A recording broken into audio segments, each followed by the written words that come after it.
Guys, you are watching one line approach study, and we can learn the English language, the very enormous use of there and it. It can be very suitable platform of the learning to the English process. We can watch there and it का प्रयोग हम देखेंगे दोस्तों यहाँ पर। तो आप जो है वीडियो को शुरू से अंत तक देखिए और इसका लाभ उठाइए। तो आइए देखते हैं दोस्तों कैसे हम जो है इंग्लिश लैंग्वेज में इंग्लिश स्किल के तहत जो है दियर एंड इट का प्रयोग करेंगे, जो कि बहुत इंपॉर्टेंट होता है हमारे दैनिक जीवन के लिए और प्रयोग के लिए। तो यहाँ से देखेंगे तो आपकी सारी हेजिटेशन जो है यहाँ से दूर हो जाएंगी। तो इसे देखिए और इसे मित्रों के पास शेयर भी कर दीजिए, लाइक भी कर दीजिए। आइए देखते हैं कैसे इसका यूज हम करते हैं। तो जैसे कि आप देख रहे हैं हमने लिखा है दियर एंड इट का प्रयोग लिखा है।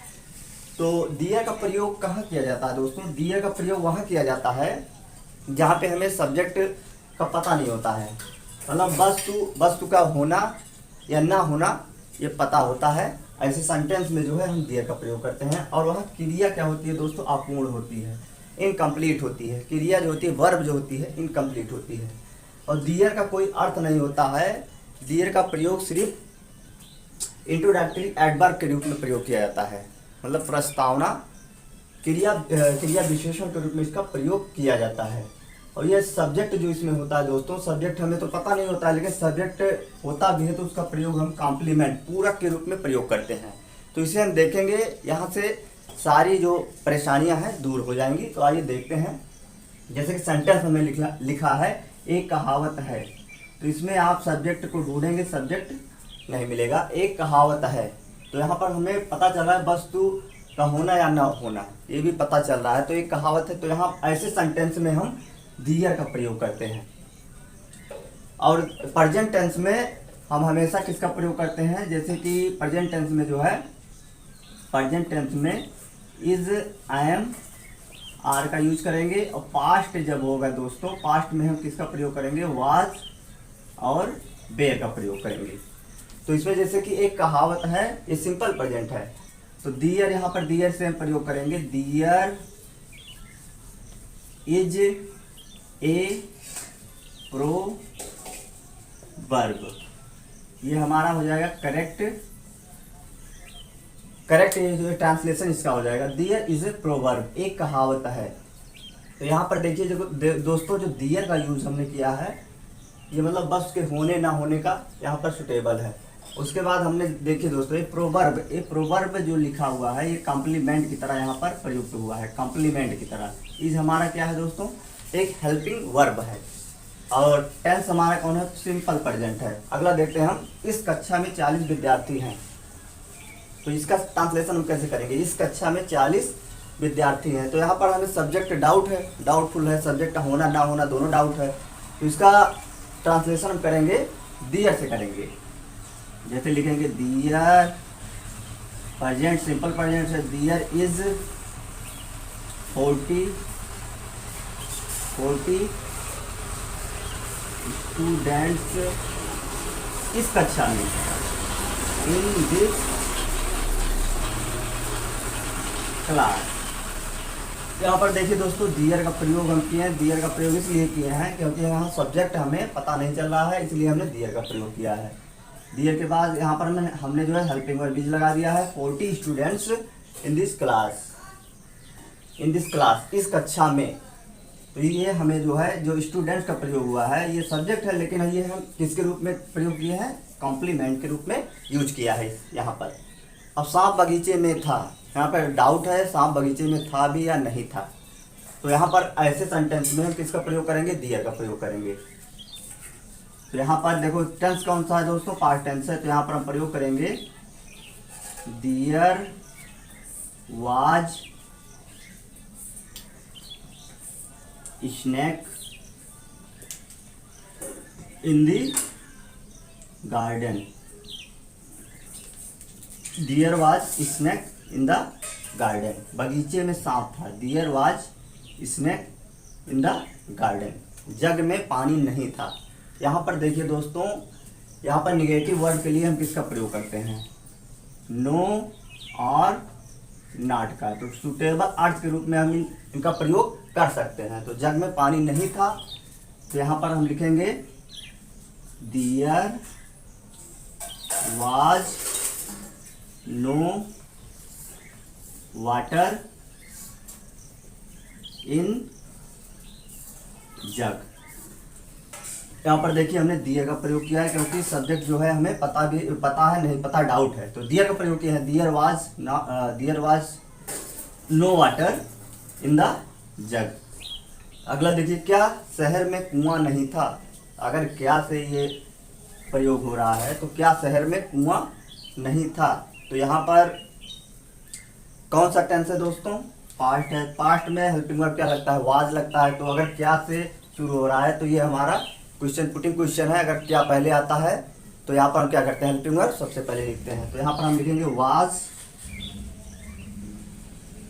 There no well in the city.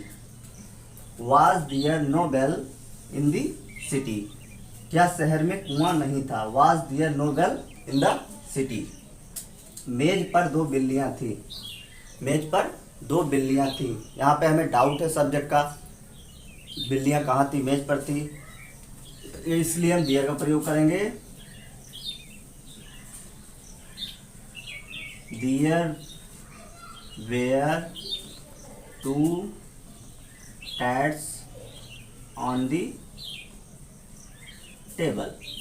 There were 2 cats in the on the table. मेज पर 2 बिल्लियां थी। There were 2 cats on the table. अब यहाँ पर देखिए दोस्तों, अगला है उसके पास कितना धन है। उसके पास कितना धन है, तो कितना जैसे हम प्रयोग करते हैं, कितना का प्रयोग करते हैं मात्रा के रूप में। जो कितना होता है दोस्तों, कितना का प्रयोग ये हम हाउ मच के रूप में यूज करते हैं। और कितने अगर आ जाए, कितने आ जाए दोस्तों, तो हाउ मेनी का प्रयोग करते हैं। हाउ मेनी मात्रा है और ये हमारा नंबर के रूप में होता है। हाउ मेनी मतलब कितने, ये नंबर के रूप में होता है, लेकिन ये क्वांटिटी मात्रा के रूप में होता है। तो उसके पास कितना धन है, तो यहाँ पर हम प्रयोग करेंगे how much have, how much money. यहाँ पर मनी लिखेंगे दोस्तों, मनी हैज ही। इसका ट्रांसलेशन ऐसे होगा दोस्तों, हाउ मनी हैज ही।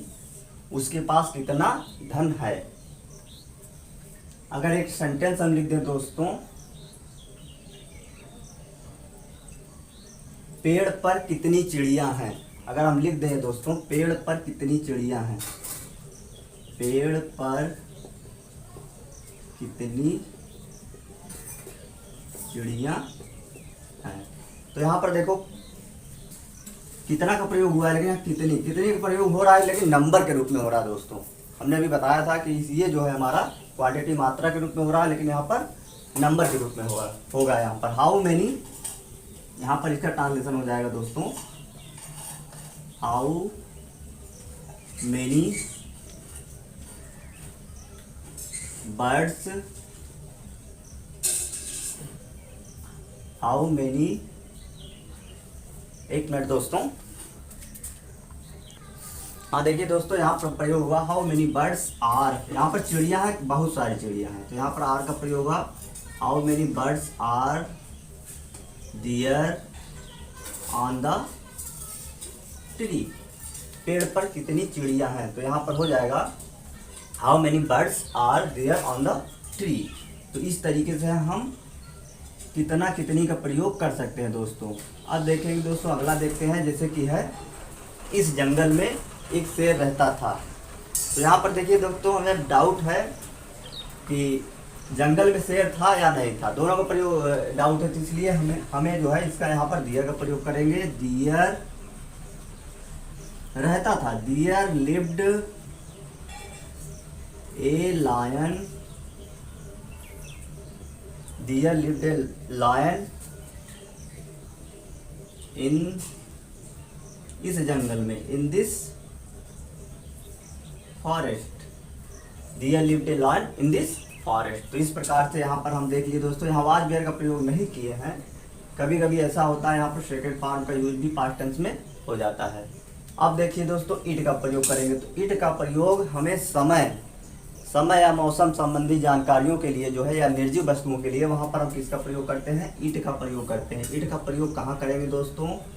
समय के लिए करेंगे, जो निर्जीव वस्तुएं हैं उसके लिए करेंगे, और क्या कहते हैं, दशाएं, जो मौसम की दशाएं होती हैं उनके लिए जो है ये प्रयोग करते हैं, ईट का प्रयोग करते हैं। ईट का भी कोई अर्थ, सुटेबल अर्थ नहीं होता है। जैसे कि आज बहुत गर्मी है तो इट इज, यहाँ पर हम इट का प्रयोग करेंगे। It is very hot day. आज बहुत गर्मी, it is very hot day. तो इस तरीके से इसका ट्रांसलेशन हो जाएगा दोस्तों। आधी रात हो गई है, आधी रात हो गई है, तो इट इज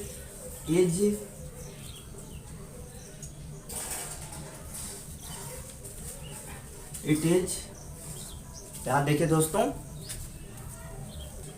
ये हो जाएगा दोस्तों, इट इज मिडनाइट।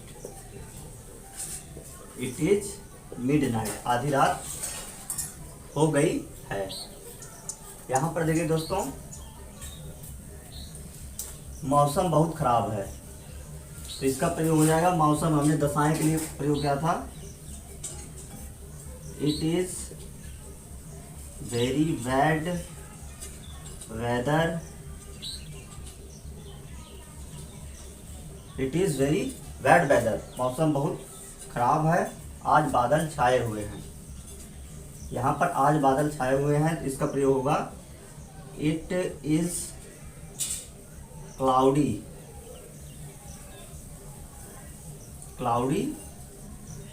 टुडे। मौसम बहुत खराब है, it is very bad weather, बादल छाए हुए हैं, इट इज क्लाउडी टुडे। जून का महीना था, इसका ट्रांसलेशन जब करेंगे दोस्तों ये हो जाएगा इट, यहाँ टेंस देख लीजिए दोस्तों, पास्ट टेंस है। It was the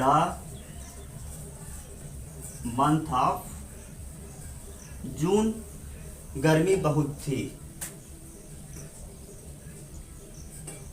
it was very hot day. मेरी घड़ी में 9:30 बजे हैं, तो मेरी घड़ी में 9:30 बजे हैं, मेरी घड़ी में 9:30 बजे हैं, तो इट इज 9:30 का क्या होता है?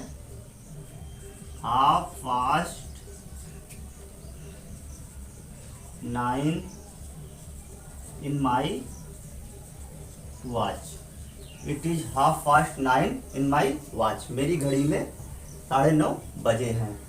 तो इस तरीके से दोस्तों आप जो है यहाँ पर आप डियर का प्रयोग कर सकते हैं और इट का प्रयोग कर सकते हैं। डियर का प्रयोग जो है ये सजीव वस्तुएं जो होती है उसमें, जैसे एक राजा था, डियर वाज ए किंग, राजा था, एक राजा था, तो इस सजीव का प्रतीक यहाँ पर माना जाता है, तो यहाँ पर प्रयोग हम कर देते हैं दोस्तों। जैसे एक राजा था, तो यहाँ पर हम प्रयोग कर देते हैं डियर वाज ए किंग। और इट का प्रयोग जैसे हमने बताया था कि इट का प्रयोग जो है समय के लिए, निर्जीव और दशाएं के लिए जो है हम इट का प्रयोग करते हैं। तो आशा करते हैं दोस्तों आपको जो है इंग्लिश लैंग्वेज के तहत डियर एंड इट का प्रयोग जो है अच्छी तरीके से आ गया होगा। ये कॉम्पिटिटिव एग्जाम में भी कभी कभी पूछ लिया जाता है, तो वीडियो जो है आप लाइक कर दीजिए, अपने मित्रों के पास शेयर भी कर दीजिए। यदि हमारे चैनल से नहीं जुड़े हैं तो रेड कलर बटन को प्रेस कर दीजिए, बगल में बेल आइकन है उसे भी प्रेस कर दीजिए। मिलते हैं नेक्स्ट वीडियो में दोस्तों, तब तक के लिए स्वस्थ रहिए। जय हिंद।